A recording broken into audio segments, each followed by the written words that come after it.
Hello. I want to talk about a book that I just finished reading last night called Divergent. You've probably heard of it. It's part of a trilogy. There was a movie that just came out. I haven't seen it, so I can't really speak much about the movie itself, but the book was kind of neat. I had mixed feelings about it. The premise I thought was awesome to see this idea of nature versus nurture, where you're born into a faction, whether it's abnegation, candor, erudite, amity, whatever. There's 5 of them.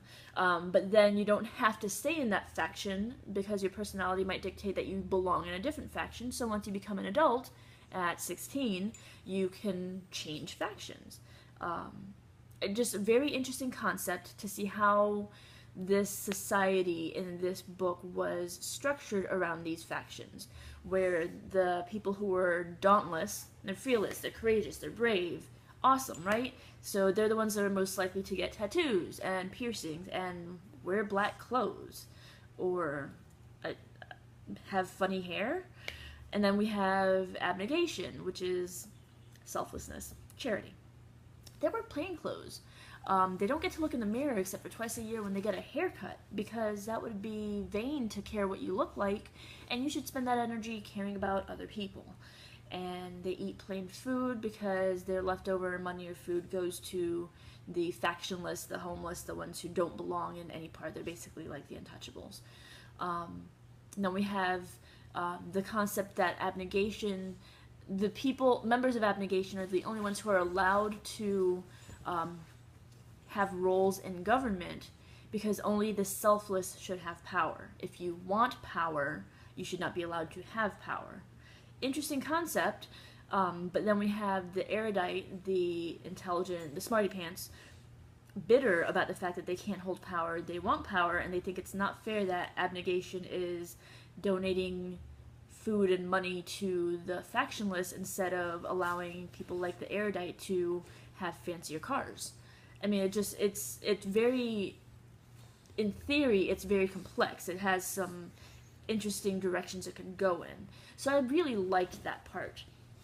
I liked where the main character, Beatrice, basically she switches from abnegation to dauntless, and throughout that time she's fighting against her deepest self, because when she's not thinking about it, she's still selfless.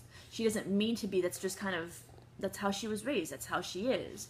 And so she can be brave and she can be fearless, which is basically the requirement of being dauntless, but that's not all there is to it, and there's more to her than just the one faction.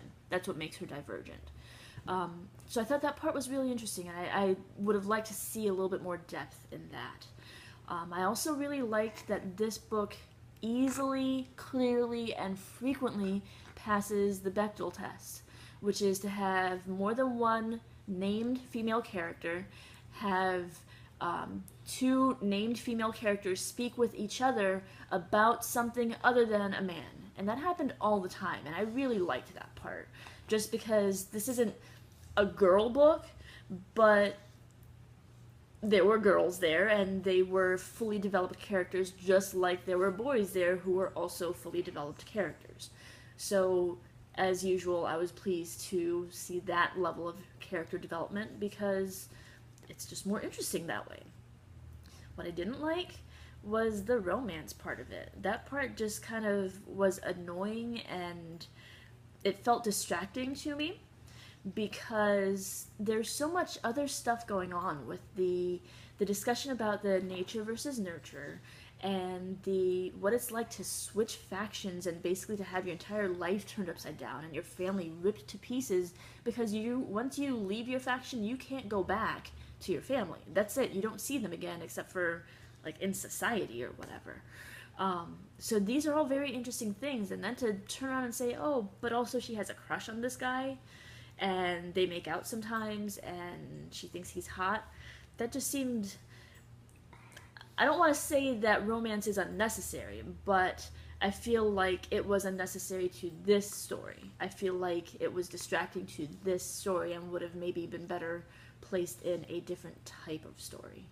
I like what I would consider sci-fi or fantasy or dystopian type fiction to be pretty strongly in that area with very little in the romance department or other complicating genres. Um, so that's kind of why I had the mixed feelings about this, was because I felt like the romance just, it felt gratuitous and unnecessary. But the rest of it was really good. So I am going to read the second book and see how I feel about it. But I'm not going to read it yet. I think I need to give it some time and probably also do some schoolwork. But also give it some time because I felt a little weird at the end of this book. I liked it, but I loved the first part of it. I didn't love it as a whole. So it made me think, which is good. Not a lot of fun books do that for me. Anyway, we'll see what I think on the second one once I end up getting around to it. Thanks.